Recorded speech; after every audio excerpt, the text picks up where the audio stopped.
إن الحمد لله نحمده ونستعينه ونستغفره ونعوذ بالله من شرور أنفسنا ومن سيئات أعمالنا من يهده الله فلا مضل له ومن يضلل فلا هادي له وأشهد أن لا إله إلا الله وحده لا شريك له وأشهد أن محمدا عبده ورسوله أما بعد. Louange à Allah, le maître des circonstances, sur le lot pour tout ce qu'il nous accorde comme bien et comme grâce, et on lui demande de déverser ses grâces et ses bénédictions sur le prophète Mohammed sallallahu alayhi wa sallam, sa famille, ses compagnons et tous ceux qui les ont suivis jusqu'au jour de la rétribution. Alors nous sommes toujours sur l'annulatif 9. Allons s'est arrêté sur une question, c'est la question de Khadir. Est-ce que Khadir c'était un prophète, oui ou non? On a dit il y a divergence des savants sur la question. Certains ont dit, parmi les savants, que Khadir c'était un prophète. Parmi les arguments qu'ils ont avancés, ils ont dit, c'est venu dans la sourate 18 au verset 82, qu'il a dit, Khadir a dit, Ma fa'altuhu an amri. Ma fa'altuhu an amri. Il a dit, je ne l'ai d'ailleurs pas fait de mon propre chef. Il dit, donc ça veut dire qu'il a eu une révélation. C'est donc un prophète. Parce qu'il a dit, il ne l'a pas fait de son propre chef. Donc, il a eu une révélation, ça veut dire qu'il est prophète. Et ils disent, Moussa est allé apprendre chez Khadir. Comment ça un prophète va aller apprendre chez un wali? Comment peut-il connaître plus qu'un prophète? Bon, ça aussi c'est un dalil qui n'est pas très convaincant. Pourquoi? Parce que les autres ont répliqué en disant que le fait que Khadir connaisse des choses que Moussa ne connaît pas, ça ne prouve pas qu'il est prophète. Ils disent par exemple dans la sourate 27 au verset 22. Sourate 27 au verset 22. Qu'est-ce que Hudhud a dit? Ahattu bima lam tuhit. Hudhud a dit quoi? J'ai appris ce que tu n'as point appris. Au prophète Suleiman alayhi salam. Hudhud c'est la huppe, c'est un oiseau. C'est la huppe. Donc Hudhud a dit à Suleiman, le prophète Suleiman alayhi salam, que j'ai appris ce que tu n'as pas appris. Mais est-ce que ça veut dire que personne ne va dire ici que cette huppe-là est meilleure que Suleiman alayhi salam? Donc le fait ici que Khadir connaisse des choses que Moussa ne connaît pas, ça ne montre pas qu'il est prophète. Donc c'est pas un dalil qui est clair, ce dalil-là. Parmi les arguments qu'ils ont avancés, ce qui est venu dans la sourate 18 toujours, verset 65. Ils disent que Allah subhanahu wa ta'ala a dit quoi? Il trouve l'un de nos serviteurs à qui nous avons donné une grâce de notre part, c'est-à-dire Khadir, à qui nous avons donné une grâce de notre part et à qui nous avions enseigné une science émanant de nous. Ils ont dit, la grâce dans le verset ici c'est la prophétie. Et ces savants-là disent, la grâce dans le verset ici c'est la prophétie. Puis ils ont apporté des versets où le mot rahma a pour sens la prophétie dans le Coran. Et l'imam al-Shanqiti, al-Amin al-Shanqiti, dans son tafsir, Abdul Bayan, il a soutenu cet avis et il a ramené des arguments par rapport à cela. Alors, parmi les arguments qu'ils ont apportés, ils disent que Khadir a dit dans la sourate 18 au verset 78, ceci marque la séparation entre toi et moi. Il dit, s'il n'était pas prophète, comment peut-il décider de se séparer d'un prophète? Il n'est pas prophète. Pourquoi il va décider de se séparer d'un prophète? Parmi les arguments qu'ils ont avancés, ce qui est venu dans la sourate 72 au verset 26. Ils disent, Allah subhanahu wa ta'ala dit, Alimul ghayb fala yuzhir ala ghaybihi ahad illa man irtada min rasul. Ils disent, Allah subhanahu wa ta'ala dit, c'est lui qui connaît le mystère de l'invisible, il ne dévoile cela à personne sauf à ce qu'il a agréé comme messager. Il dit, ça veut dire qu'il est prophète parce qu'il a eu des informations sur des choses du monde invisible. D'autres savants disent que Khadir c'était pas un prophète, c'est un wali. Ils disent quoi? Que Khadir n'était pas un prophète. Parmi les savants qui ont soutenu cet avis que Khadir n'était pas un prophète, le cheikh Abdurrahman al-Sa'adi, rahimahullah, dans son tafsir. Ces savants-là, ils ont apporté aussi des preuves.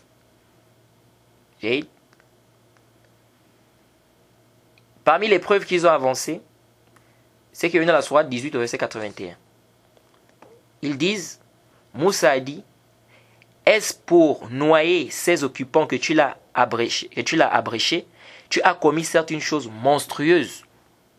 Il dit, si c'était un prophète, Moussa ne devait pas dire qu'il a fait une chose monstrueuse, car Moussa connaît que les prophètes sont infaillibles. Moussa alayhi salam, il connaît que les prophètes sont infaillibles. Et ici, quand je dis infaillibles, selon la compréhension des savants de la Sunna. Parce que les savants ont détaillé qu'est-ce que ça veut dire quand on dit que les prophètes sont infaillibles. Mais ce n'est pas l'objet de notre sujet ici, ou l'objet de notre débat, ou bien de notre question ici. Alors, ils disent, Moussa alayhi salam, comment c'est fait qu'il réprimande? C'est-à-dire Moussa ne savait pas que c'était... Si c'était un prophète, Moussa ne devait pas faire quoi? Il ne devait pas réprimander. Il ne devait pas réprimander Khadir, en lui disant que tu as fait quelque chose de monstrueux. Parce que Moussa doit savoir que le prophète ne fait pas quelque chose comme ça. Il le fait par ordre divin, c'est-à-dire c'est-à-dire qu'il a eu une révélation d'Allah subhanahu wa ta'ala. Donc, pour le fait que Moussa alayhi salam ne réprimande pas Khadir, ça veut dire qu'il n'était pas prophète. Bon, ça aussi, fihi nazar. Parce que les autres ont dit, c'est possible que Moussa ne sache pas que Khadir est prophète. Parmi les arguments qu'ils ont avancés, ils ont dit, si Khadir était prophète, Allah devait informer cela à Moussa alayhi salam, pour qu'il ne réprimande pas Khadir. Car le fait de réprimander celui qui a la prophétie, c'est qu'on affirme qu'il s'est égaré. Et celui qui dit qu'un prophète est égaré, il est kafr. Donc ils disent que ce qui prouve que ce n'est pas un prophète, parce que si c'était un prophète, Allah devait informer à Moussa pour qu'il ne réprimande pas Khadir. Parce que le fait de réprimander un prophète, c'est qu'on affirme qu'il s'est égaré. Et si tu affirmes que le prophète est égaré, c'est que tu es kafirun billahi azza wa jal. Les autres ont répliqué à cela en disant que ça ne passe pas cet argument-là. Cet argument-là ne passe pas. Pourquoi? Ils disent pour que cet argument passe, il faut d'abord une preuve dans le Coran de la Sunna qui justifie qu'un prophète doit nécessairement connaître tous les prophètes qu'Allah a envoyés. Ils disent qu'il n'y a aucune preuve qui justifie cela. C'est-à-dire, est-ce que chaque prophète doit nécessairement connaître tous les prophètes qu'Allah a envoyés? Non. Ils disent, il y a même des preuves qui prouvent le contraire de cela. Allah subhanahu wa ta'ala dit dans la sourate 4, verset 64, وَرُسُلًا قَدْ قَصَصْنَاهُمْ عَلَيْكَ مِنْ قَبْلِ وَرُسُلًا لَمْ نَقْصُصْهُمْ عَلَيْكَ. Il y a des messagers dont nous t'avons raconté l'histoire précédemment et des messagers dont nous ne t'avons pas raconté l'histoire. Donc il y a des messagers que le prophète Mohammed sallallahu alayhi wa sallam ne connaît pas. Et en guise de profit, je profite ici à rappeler que ce verset ne contredit en rien le hadith que certains savants authentifiés tels qu'Ibn Kathir, Ibn Hajar, Sheikh Al-Albani et d'autres, où le prophète a dit qu'Allah subhanahu wa ta'ala a envoyé 124 000 prophètes dans le monde et 313 messagers. C'est-à-dire qu'Allah subhanahu wa ta'ala, les prophètes qu'il a envoyés, ils étaient au nombre de 124 000 et les messagers 313. Ce hadith fait l'objet d'un débat entre les savants des hadiths. Certains savants voient que ce hadith est faible, comme le Cheikh Abdelaziz bin Baz et bien d'autres. Et d'autres estiment que c'est authentique, comme le Cheikh Al-Albani, comme je viens à peine de vous citer, Ibn Kathir, Ibn Hajar et bien d'autres. Il n'y a aucune contradiction entre ce verset et ce hadith. Parce qu'une fois, j'ai discuté avec quelqu'un, il me disait que comment concilier entre le verset là, le verset que je viens de vous citer, et le hadith qui dit qu'il y a 124 000 prophètes, 313 messagers. Je dis, on va concilier qu'il y a d'abord contradiction à quel niveau? J'ai dit, aucune contradiction. Le verset nous parle de l'histoire. Allah dit qu'il y a des messagers dont nous t'avons raconté l'histoire et d'autres non. Le hadith nous parle du nombre des messagers. Où est la contradiction ici? Il y aurait contradiction si le verset avait dit il y a des messagers dont nous t'avons donné le nombre et des messagers dont nous ne t'avons pas donné le nombre. Là, on pouvait dire que oui, il y a un semblant de contradiction et donc il faut concilier entre les deux textes. Mais ici, il n'y a pas de contradiction. Où est la contradiction dans le verset? On ne te parle de l'histoire. Allah subhanahu wa ta'ala dit qu'il y a des messagers dont nous t'avons raconté l'histoire et d'autres nous ne t'avons pas raconté l'histoire. Et le hadith parle du nombre. Où est la contradiction? Et j'ai demandé au frère de me montrer là où se trouvait la contradiction et il ne m'a pas montré où se trouvait la contradiction. Donc il n'y a pas de contradiction ici. C'est vrai, c'est une divergence. Il y a des savants qui disent que le nombre des messagers n'est pas connu, comme le comité permanent des grands savants d'Arabie Saoudite, ils disent que le nombre des messagers n'est pas connu, ou des prophètes, c'est pas connu, et ils apportent ce verset-là même. Et d'autres savants qui ne sont pas de cet avis, qui sont également des grands savants, comme Cheikh Al-Albani et bien d'autres, qui ont authentifié ce hadith. On fait comment ici? On regarde les arguments. On regarde les arguments. Maintenant, celui qui n'a pas le niveau de regarder les preuves, etc., il fait le taqlid, mais il ne débat pas. Il ne débat pas. Donc ici, là, il n'y a pas de contradiction entre ça. Donc ceux qui pensent qu'il y a une contradiction, il n'y a pas de contradiction ici. Jade, il n'y a pas de contradiction entre le verset et le hadith. Le verset nous parle ici de l'histoire des prophètes. Le hadith nous parle du nombre simplement, le nombre seulement. Donc il n'y a pas de quoi? Il n'y a pas de contradiction ici. Jade. Donc c'était juste une parenthèse. Revenons à notre sujet. Alors, ceux qui ont dit que Khadir est un prophète, ils disent que ce n'est pas une condition pour un prophète qu'il sache tous les prophètes qui ont été envoyés. Donc ici, là, Moussa peut ne pas savoir que Khadir est un prophète. Ça c'est pas un problème. C'est pas un problème. Allah subhanahu wa ta'ala dit qu'il a raconté des histoires de certains prophètes à son messager et d'autres non. Donc ça veut dire que le prophète ignore certains prophètes. Mais ça n'exclut pas le fait qu'il soit prophète. Est-ce que vous voyez un peu l'argumentaire? D'autres savants ont émis un autre avis. Ils ont dit Khadir, c'était un messager et prophète. Ce n'était pas juste un prophète. Ils se sont appuyés sur un long hadith qui vient dans le Mushkil al-Athar. On dit que quelqu'un a demandé à Khadir de lui faire une sadaqa. Et lui, Khadir, il a dit il n'avait pas. Il lui a demandé par le visage d'Allah, il lui a dit je n'ai pas, sauf si tu me prends et tu me vends. Alors cette personne l'a pris, Khadir. Et qu'est-ce qui s'est passé? La personne a vendu Khadir. Et quelqu'un est venu, il a acheté Khadir. Cette personne qui a acheté Khadir ne faisait pas travailler Khadir. Il ne l'utilisait pas. Alors Khadir, il s'est demandé. Tu m'as acheté, mais tu ne m'utilises pas. Jay. Alors lui, il a dit, je ne veux pas te charger ou te mettre dans la difficulté. Mais Khadir lui a dit, je veux t'informer qui je suis. Je suis Khadir. Il a raconté son histoire. Et lui, il a dit, je t'ai mis une difficulté au messager d'Allah. Je t'ai mis une difficulté au messager d'Allah. Voilà leur dalil. Ces savants-là ont pris ce dalil, ce hadith, pour dire, on a dit ici, au messager d'Allah. C'est-à-dire cette personne l'a dit à Khadir, au messager d'Allah. Donc il a appelé Khadir messager d'Allah. Donc ça veut dire que c'est un messager. Et le prophète Mohammed sallallahu alayhi wa sallam a rapporté le hadith, il n'a pas fait le inkar, il n'a pas réprimandé cela, il a approuvé. Donc c'est une preuve qui est claire que Khadir c'est un messager. Ce hadith-là, le zahir de ce hadith, c'est-à-dire Ibn Hajar, rahimahullah, on dirait qu'il rend ce hadith-là faible. Parce qu'il dit, si ce texte-là est prouvé, il dit cela devait être une preuve claire que Khadir est messager. Donc c'est comme si Ibn Hajar ne voit pas que le hadith est authentique. C'est un hadith à problème. Si le hadith est authentique, c'est un hadith qui est clair, nasfi mas'ala, que Khadir il est messager. Mais le hadith, c'est un hadith à problème. Dans la chaîne de transmission, on a un rapporteur qui s'appelle Baqiya, et lui, c'est un mudallis, il fait le tadlis et taswir. Il a fait le an'ana, il a dit an, sauf qu'il y a une version où il a dit j'ai entendu. Mais la version où il a dit j'ai entendu, c'est seulement son cher. Or, quelqu'un qui fait le tadlis et taswir, il doit dire que j'ai entendu, c'est pas seulement de son cher, mais jusqu'à la fin de la chaîne de transmission. Et ça, c'est aussi un khilaf entre les savants des hadiths. Celui qui fait le tadlis et taswir, est-ce qu'il doit dire que j'ai entendu juste pour son cher, ou bien jusqu'à la fin de la chaîne de transmission? C'est un khilaf. Ala kulli hal, chez les savants des hadiths, le hadith, c'est un hadith à problème, on ne peut s'appuyer là-dessus. Il y a une autre parole qu'on rapporte de certains savants. Cette parole, on dit que ces savants-là, c'est-à-dire, il y a un groupe de savants qui ont dit que Khadir c'était un ange, parmi les anges, mais qui s'est transformé en un homme, un être humain. Et Ibn Kathir, rahimahullah, il a dit que cette parole-là est très étrange. D'autres savants même dit que cette parole est batil, comme l'imam Nawawi. Cette parole est nulle, est fausse. Ceux qui ont dit que Khadir n'était pas prophète, ils ont répondu aussi aux preuves de ceux qui ont dit que Khadir était prophète.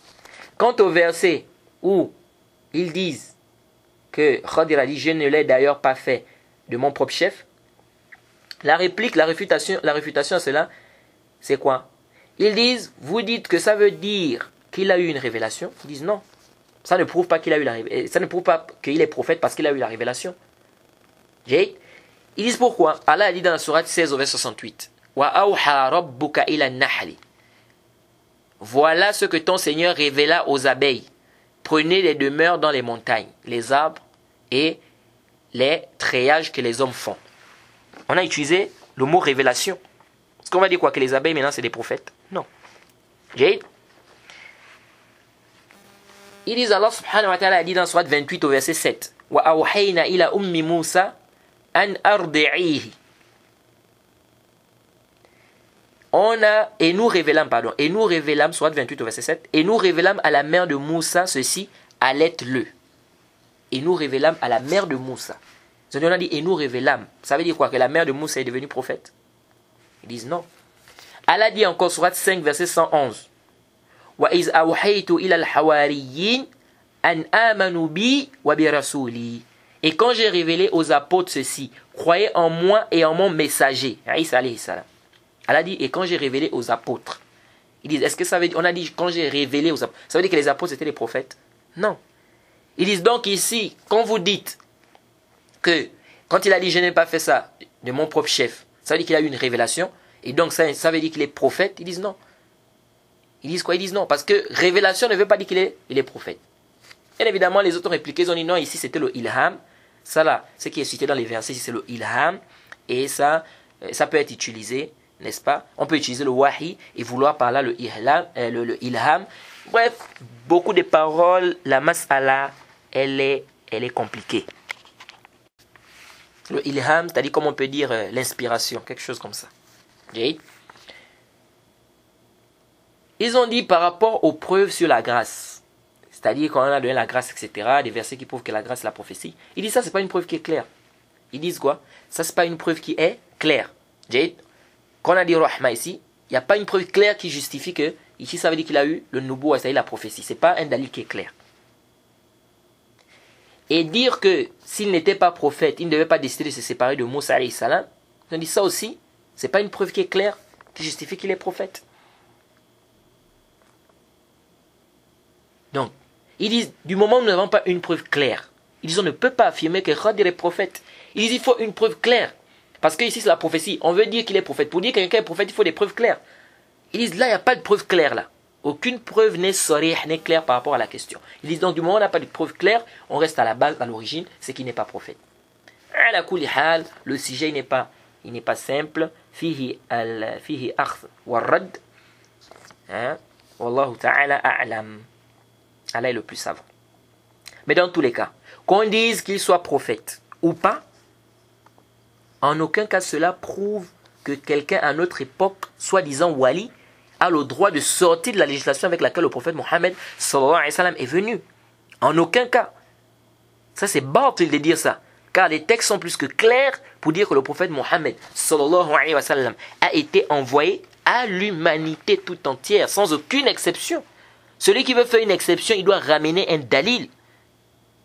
Même c'est-à-dire à supposer que Khadir est sorti de la législation de Moussa alayhi salam. Mais toi, où est ton dalil, toi, qui te permet de sortir de la législation du prophète? Moussa alayhi salam, il l'a envoyé aux enfants d'Israël. Le prophète, lui, l'a envoyé à l'humanité. Ça veut dire que toi, tu rentres à l'intérieur. Maintenant, où est ton dalil qui te permet, toi, de sortir? Où est ton dalil? Pendant que le prophète, alors que le prophète Mohammed sallallahu alayhi wa sallam a été clair dans le Sahih Muslim, والذي نفس محمد بيده لا يسمع بي أحد من هذه الأمة يهودي ولا نصراني ثم يموت ولم يؤمن بالذي أرسلت به إلا كان من أصحاب النار. Le prophète était clair. Il n'y a aucune personne de cette communauté qui va entendre parler de moi, qu'elle soit juive ou chrétienne, et qui refuse le message sans qu'elle ne fasse partie des gens de l'enfer. C'est plus que clair. Aucune personne. Donc tout le monde rentre à l'intérieur. Et toi tu viens faire une exception. L'exception, où est ton dalil? Où est ton dalil? Et ne dit pas que le dalil c'est Khadir. Parce que Khadir, c'était pour le cas de Moussa alayhi salam. Et Moussa alayhi salam n'était pas envoyé à l'humanité entière, il était envoyé aux enfants d'Israël. Par contre, le prophète Mohammed, lui, il a été envoyé à l'humanité entière. Ça veut dire que toi, tu rentres dans, tu dois suivre la législation, tu dois suivre le prophète Mohammed sallallahu alayhi wa sallam. Donc c'est clair que venir dire ça, c'est une parole qui est battue. Venir dire que quelqu'un peut se passer la législation du prophète, parce que s'il est wali, Khadir, comme il est sorti de la législation de Moussa alayhi salam, donc si la personne est wali comme Khadir, ça veut dire qu'il peut se passer qawlun batil. qawlun batil. C'est une parole qui est nulle et qui est à rejeter avec la toute dernière énergie. Et puis, qui vous a dit même qu'il y a une contradiction dans ce que Khadir a fait par rapport à la législation de Moussa alayhi salam? Qui vous a dit qu'il y a contradiction? Le problème, c'est que Moussa alayhi salam ne connaissait pas les asbab, il ne connaissait pas les causes qui ont poussé Khadir à faire certains de ses actes. Jade.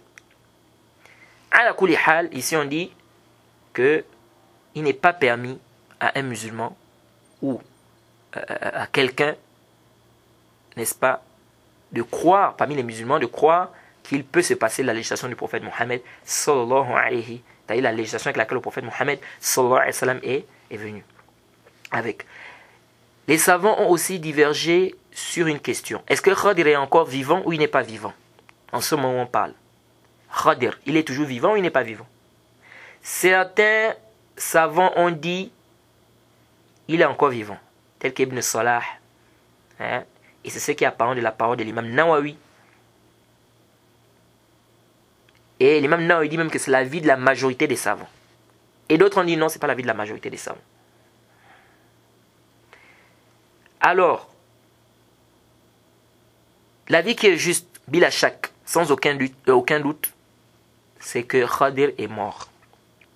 C'est pourquoi vous allez voir les soufis, beaucoup de soufis, à notre époque, ils prétendent que oh non, j'ai vu Khadir. Il est venu me voir, il m'a dit ceci ou cela, ils font même du shirk. On l'a vu au pèlerinage, comme ça, comme ça. Bon, subhanallah. Tout ça, c'est des khurafat. La vie qui est juste, sans aucun doute, c'est que Khadir est mort. Même s'il y a certains savants qui ont dit que Khadir est toujours vivant.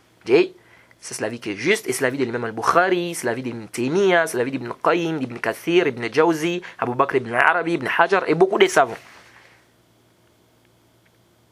Et ceux qui ont dit que Khadir est toujours vivant, ils se sont appuyés sur des textes qui sont da'ifa. Ils se sont appuyés sur des textes qui sont quoi? Qui sont da'ifa, qui sont faibles. Donc l'avis qui est juste, c'est que Khadir est mort. Pourquoi? Pour plusieurs raisons. D'abord, Allah subhanahu wa ta'ala a dit وَمَا جَعَلْنَا لِبَشَرٍ مِّن قَبْلِكَ الْخُلْدَ أَفَإِن مِتَّ فَهُمُ الْخَالِدُونَ. Sourate 21, verset 34. Et nous n'avons attribué l'immortalité à nul homme avant toi. Est-ce que si tu meurs, toi, ils seront eux éternels? Donc personne n'a l'immortalité. Parmi les êtres humains, personne. Donc ici, là, Allah subhanahu wa ta'ala, nous n'avons accordé l'immortalité à nul homme avant toi. Donc c'est plus que clair ici que Khadir, il fait partie des mortels. Bien évidemment, certains peuvent dire, oui, mais nous on ne dit pas qu'il est immortel, mais on dit qu'il n'est pas mort. Comme on dit que Isa alayhi salam n'est pas encore mort.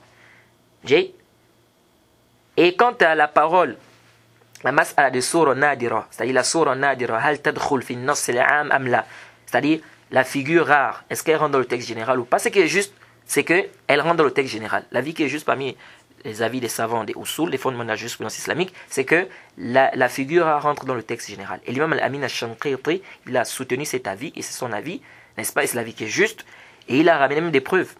Il dit pas même les arguments qui prouvent que la figure rare rentre dans le texte général. L'hermaphrodite, celui qui a deux sexes, il rentre dans le texte il rentre dans l'héritage. Quand on a parlé de l'héritage, ça englobe les hommes, les femmes, c'est-à-dire c'est général. Mais on a un cas qui est rare, l'hermaphrodite, c'est-à-dire celui qui a deux sexes. Il a le sexe de l'homme et le sexe de la femme. Alors celui-là, comment il va? Est-ce que ici là, il va bénéficier de l'héritage, oui ou non? Il bénéficie de l'héritage, il rentre dans le texte. Est-ce que vous voyez un peu? Et pourtant, c'est une figure qui est rare. Donc, il dit, ici, ça rentre dans le texte général. Donc, ça montre ici que la figure rare rentre dans le texte général. Et ici, là, comment on va partager son héritage? Ça, c'est un long débat là-bas entre les savants. N'est-ce pas? Le fiqh, le kitab de Mawaris, d'autres, certains savants disent, on regarde là où il pisse, des deux sexes. Il pisse dans lequel des deux sexes. Si c'est le sexe du garçon, on le considère comme un garçon. Si c'est celui de la fille, on le considère comme une fille. D'autres, on dit, parfois, il pisse dans les deux sexes. Disons, on regarde le sexe où il pisse en premier, d'autres on regarde les menstrues, d'autres on dit on regarde ceci. Beaucoup de tafsilat que les savants ont apportés dans le livre de fiqh, ce n'est pas l'objet de notre question ici. Mais ce qu'il faut retenir, c'est que la figure rare rentre dans le texte. Donc on ne vient pas dire que Khadir c'est une figure rare, c'est un cas rare, donc lui ne rentre pas dans ce texte général qui a dit quoi? Qui a parlé de l'immortalité ici. Alors, nous avons un texte qui est plus que clair. C'est-à-dire parce que certaines personnes pourront venir dire qu'on n'a pas dit qu'il est mortel, mais nous on dit simplement qu'il n'est pas encore mort. Nous avons un texte qui est plus que clair, qui vient trancher sur la question. Le hadith de Jabir ibn Abdullah, radiallahu anhu, d'Abu Sa'id al-Khudri, radiallahu anhu, de Ibn Umar, radiallahu anhu, le hadith dans le Sahih Muslim. قال رسول الله صلى الله عليه وسلم أرأيتم ليلتكم هذه فإن على رأسي 100 سنة منها لا يبقى ممن هو على ظهر الأرض أحد. Hadith clair dans le Sahih Muslim. Le prophète dit, voyez-vous cette nuit-ci, certes à la teinte de 100 ans à partir de cette nuit, il ne restera pas une personne qui est en ce moment sur la terre. Un hadith qui est plus que clair. Le prophète Mohammed dit dans ce hadith qu'à partir de cette nuit, c'est-à-dire la nuit où le prophète a cité ce hadith, jusqu'aux 100 ans, c'est-à-dire à compter de cette nuit-là, on compte. Arrivé à 100 ans, tous ceux qui sont sur la terre, le moment où le prophète a parlé, a cité ce hadith, ils vont mourir. Donc ils ne vont pas dépasser les 100 ans là. Jade, c'est un hadith qui est plus que clair que à supposer, quand vous dites que Khadir est vivant, c'est-à-dire à supposer que Khadir soit vivant. Donc il était vivant au temps du prophète Mohammed sallallahu alayhi wa sallam. Jade. Mais le prophète ici dit que quand les 100 ans lorsque ça va arriver, tous ceux qui sont sur la terre au moment où le prophète a parlé ici seront morts. C'est-à-dire que personne qui était à ce moment-là lorsque le prophète a parlé ne va dépasser les 100 ans là. Donc si Khadir était vivant, il devait déjà être mort. Aujourd'hui, ça fait 1400 ans. Est-ce que vous voyez? Donc, c'est plus que clair que Khadir est mort. Ça, c'est un hadith qui est plus que clair. Et ici, là, ça ne veut pas dire qu'après chaque 100 ans, tous ceux qui sont sur la terre vont mourir. Non, c'est pas ça. Comme quelqu'un m'a demandé une fois dans la mosquée. Non, ici, le prophète dit depuis, c'est-à-dire de la nuit où le prophète a parlé, aux 100 ans qui devaient arriver. Mais ça ne veut pas dire que chaque 100 ans, les gens qui sont sur la terre doivent quoi? Tous ceux qui sont sur la terre vont mourir. Non, c'est pas ça. Ce n'est pas ça ce qui est voulu du texte. Le prophète a été clair. Il a dit parmi ceux qui sont sur la terre au moment où le prophète Mohammed sallallahu alayhi wa sallam a parlé. Donc le texte ici, il est quoi? Il est général. Certains savants ont apporté un ishkal, c'est-à-dire un problème. Ils disent, vous prenez ce hadith pour dire que Khadir, s'il était vivant, par rapport à ce hadith de Muslim, il doit déjà être mort. Ils disent non. Ils disent car nous avons Dajjal.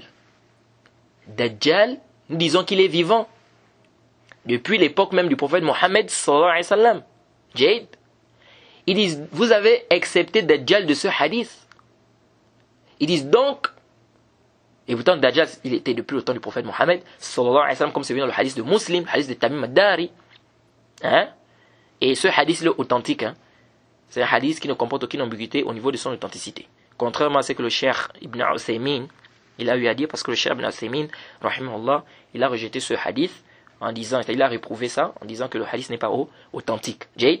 Mais beaucoup de savants n'ont pas été d'accord avec le Cheikh Ibn Uthaymin sur cette question-là. Jade. C'est un grand savant, le Cheikh Ibn Uthaymin, mais ici, là, cet avis-là n'est pas correct. Jade. Et comme on dit toujours, toute personne, on peut prendre sa parole, on peut rejeter, sauf le prophète Mohammed sallallahu alayhi wa sallam. C'est le prophète Mohammed qu'on ne peut pas rejeter sa parole.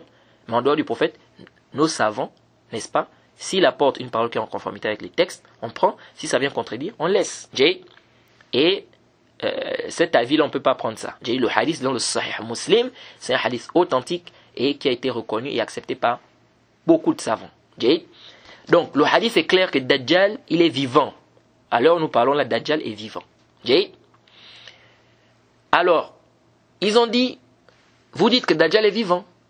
Bien que Dajjal existait déjà au temps du prophète, parce que quand Tamim ad-Dari a parlé de ce hadith, c'était au temps du prophète Mohammed sallallahu alayhi wa sallam.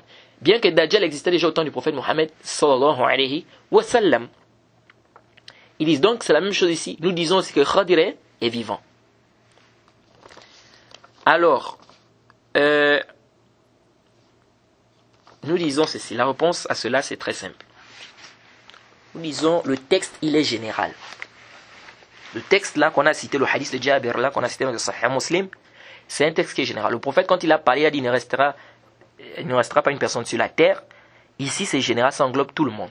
Jade, il n'y a pas d'exception ici. Mais le texte qui est général, il peut être restreint. Il peut subir une restriction.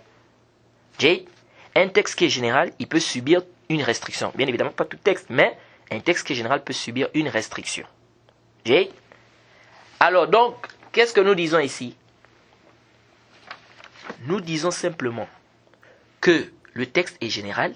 Nous acceptons Dajjal de ce texte. Parce qu'il y a un dalil. Parce que nous avons un dalil qui est authentique et clair qui nous prouve que Dajjal est toujours vivant. Donc on fait ce qu'on appelle une exception. On restreint le texte. Une restriction. Donc on fait quoi? On accepte Dajjal ici.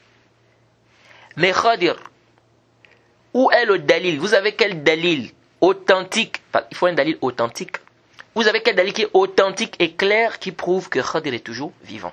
Pour qu'on puisse l'accepter du texte comme on accepte Dajjal. Est-ce que vous suivez? Donc on accepte Dajjal parce qu'il y a un texte, un nos. Maintenant Khadir, où est le dalil? Où est le dalil authentique qui vient justifier que Khadir est toujours vivant? Il n'y a pas. Donc ça veut dire quoi? Ça veut dire que le texte regarde toujours sa généralité. Et ça c'est clair, c'est connu dans les livres des Usul. Lorsqu'on a un texte général et qu'on fait sortir quelques particularités, ou bien qu'on accepte certaines choses, les choses qui ont été acceptées sont acceptées. Et ce qui n'a pas été accepté reste toujours dans la généralité du texte. Jade, ça c'est très important de comprendre cela. Quant à la parole de l'imam Nawawi, donc venez dire ici que parce qu'on a accepté Dajjal, lorsqu'on dit que Khadir aussi, on dit ça c'est pas juste. Pourquoi? Parce qu'on a un dalil pour Dajjal qui est authentique et clair. Par contre, Khadir on n'a pas un dalil authentique et clair sur la question. Jade. Et quant à la parole de l'imam Nawawi, rahimahullah, soi-disant, quand le prophète a dit ne restera pas sur la terre, n'est-ce pas? Une personne ne restera pas sur la terre après l'écoulement de ces 100 ans-là, disant que le prophète a dit sur la terre, Khadir lui était dans la mer, ça aussi cette parole-là n'est pas juste. Beaucoup de savants ont réfuté cela, que c'est pas juste. Lorsqu'on dit ne restera pas sur la terre, ici ça veut dire quoi sur la terre? C'est connu. Et qu'il soit sur le bateau, qu'il soit en bateau ou qu'il soit en avion, c'est pas là-bas le problème.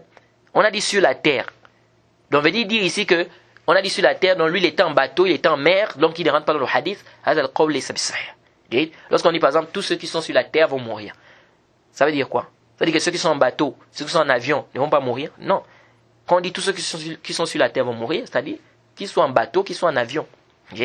Donc ici là, cette parole là, il n'y a pas de dalil sahih authentique qui vient justifier cela, pardon. Donc l'avis qui est juste, c'est que Khadir est mort. Khadir est mort. Donc c'est plus la peine ce que les soufis font là, de venir amener les gens des paroles, soit disant on a vu Khadir et on l'a vu au pèlerinage ou ceci ou cela. Tout ça c'est quoi? Tout ça c'est des dalalates. Jade. Et je profite à rappeler. Les gens aujourd'hui, c'est pourquoi on demande aux gens d'apprendre la croyance. Vous allez voir des gens, ils viennent avec des lettres. Oh, on a vu Khadir. Il nous a dit ceci. Ou bien on a vu le prophète en rêve. Il nous a dit ceci. Ou on a vu tel, il a dit ceci en rêve. Il envoie ça, c'est-à-dire c'est écrit, il écrit, il envoie ça sur Facebook. Il envoie ça sur WhatsApp. Il envoie ça, c'est-à-dire dans les réseaux sociaux là, que vous connaissez. Et il demande aux gens de partager ça. Soit disant, il a vu, je ne sais pas qui en rêve, on lui a dit de faire telle ou telle chose. Et bien on a demandé de faire tel zikr. Et il demande aux gens de partager ça. D'autres même sont allés loin. Je suis sûr que vous avez déjà écouté cela. Chaque année, vous allez voir une lettre qu'on amène. On dit, soi-disant Ahmed, celui qui travaillait à la mosquée du prophète. Il a vu le prophète Mohammed sallallahu alayhi wa sallam en rêve, et le prophète lui a dit, n'est-ce pas, que plusieurs personnes, plusieurs musulmans sont en train de mourir, ils vont en enfer parce qu'ils ne respectent pas les principes de la religion, etc., etc. Il faut partager ça.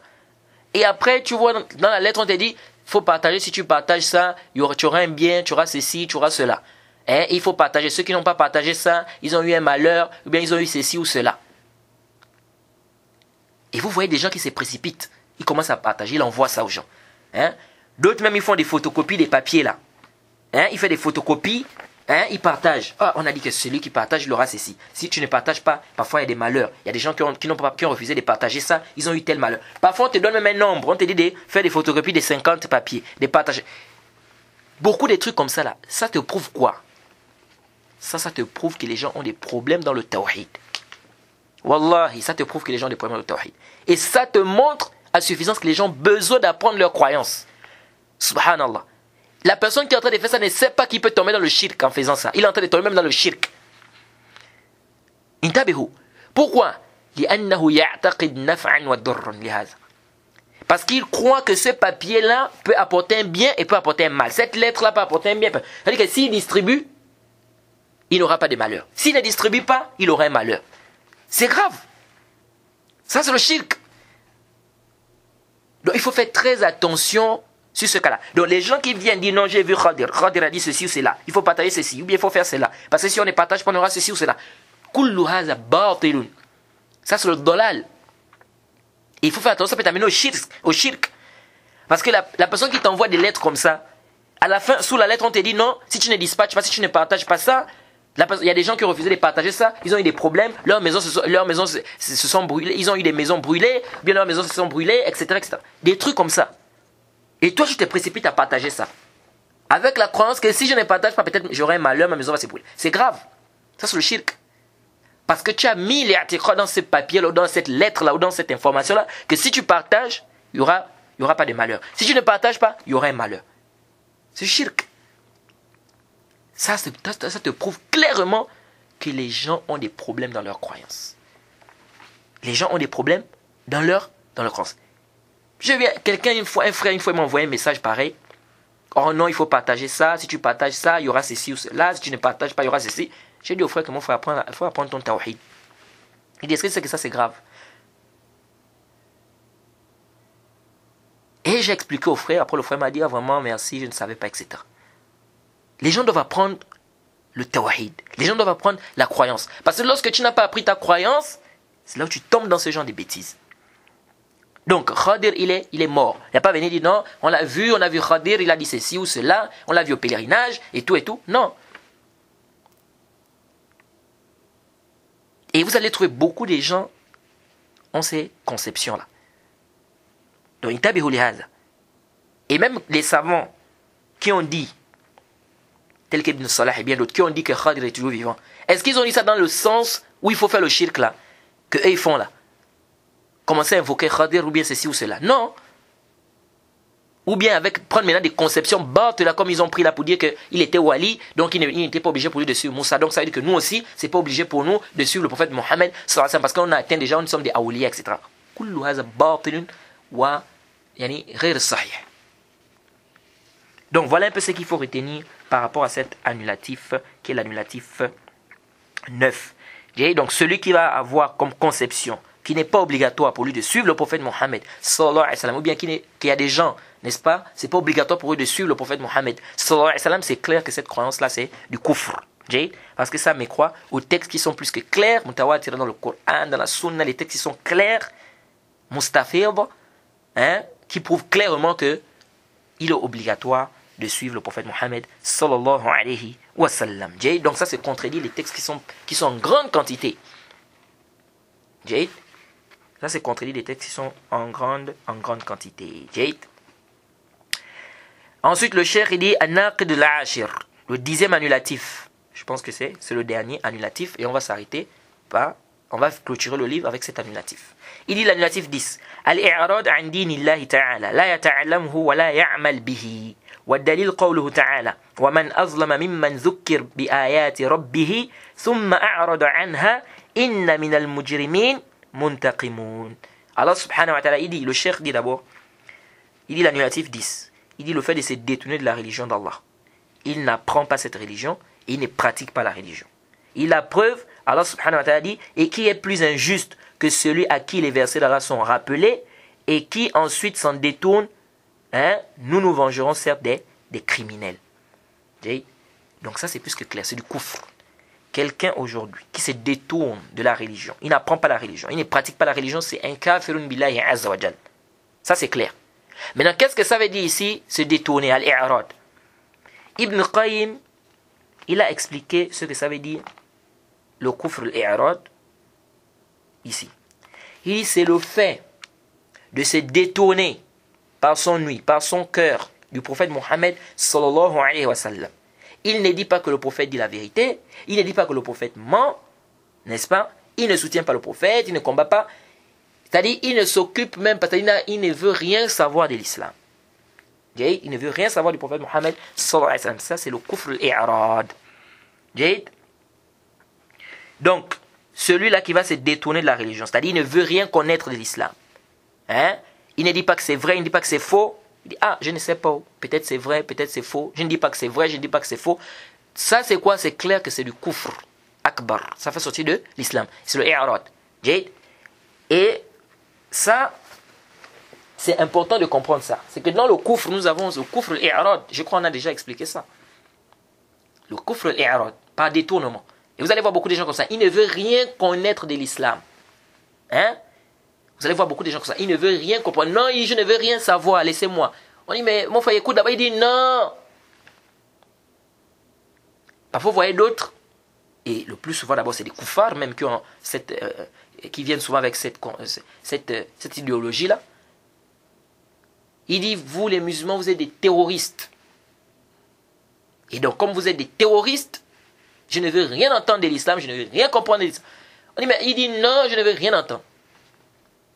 Donc, quelqu'un qui a cette idéologie-là, qu'il soit musulman ou qu'il soit kafir à la base, il dit je ne veux rien entendre de l'islam, je ne veux rien comprendre de l'islam. Comme le cheikh a expliqué ici le i'rad, il se détourne, il n'apprend pas, il ne pratique pas, il ne veut rien entendre. Il ne dit pas que le prophète dit la vérité, il ne dit pas que le prophète dit le mensonge. Il dit je ne sais pas si c'est vrai, je ne sais pas si c'est faux. Ça c'est clair que c'est du kufr akbar. La personne sort de l'islam. Maintenant ici là,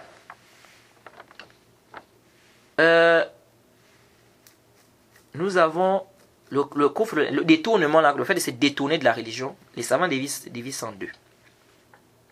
Ou bien le i'rad, le détournement, les savants divisent en deux. Il y a un détournement total et un détournement partiel. Ça veut dire quoi? Détournement total, c'est comme le cheikh a expliqué. Il se détourne complètement de la religion. Il ne veut rien entendre de la religion. Il ne veut rien entendre de l'islam.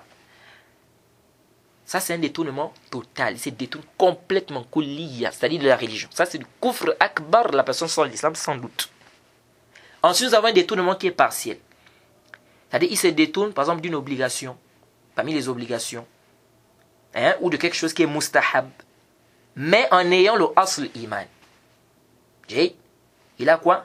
Il a le fondement de la foi. Donc ici, c'est quoi? C'est un détournement partiel. Ici, la personne ne sort pas de l'islam. Il ne sort pas de l'islam. Si se détourne, par exemple, d'une obligation, il a commis quoi? Un péché. C'est-à-dire, il se détourne, ça veut dire quoi? Ça veut dire il ne pratique pas cela, il ne fait pas cela. Ici, il a fait quoi? Il a commis un péché, mais il ne sort pas de l'islam. Donc, le détournement qui est partiel, c'est-à-dire c'est d'une obligation ou de quelque chose de mustahab, ça ne fait pas sortir de l'islam. Sauf si la personne se détourne en reniant le caractère obligatoire de la chose. Là, c'est un autre débat là-bas. C'est-à-dire celui-là qui va dire, par exemple, on va prendre par exemple le cas d'une chose qui est obligatoire, s'occuper par exemple de sa femme, il ne le fait pas. Ici, c'est détourner cette obligation. Mais est-ce qu'il est devenu kafir? Non. Ici, il n'est pas devenu kafir billahi azza wa jal. Quelqu'un se détourne du hajj. C'est-à-dire, le hajj, c'est obligatoire. Lui, il ne fait pas le hajj. Il a les moyens, mais il ne fait pas le hajj. Il s'est détourné ici d'une obligation. Mais est-ce qu'il est kafir?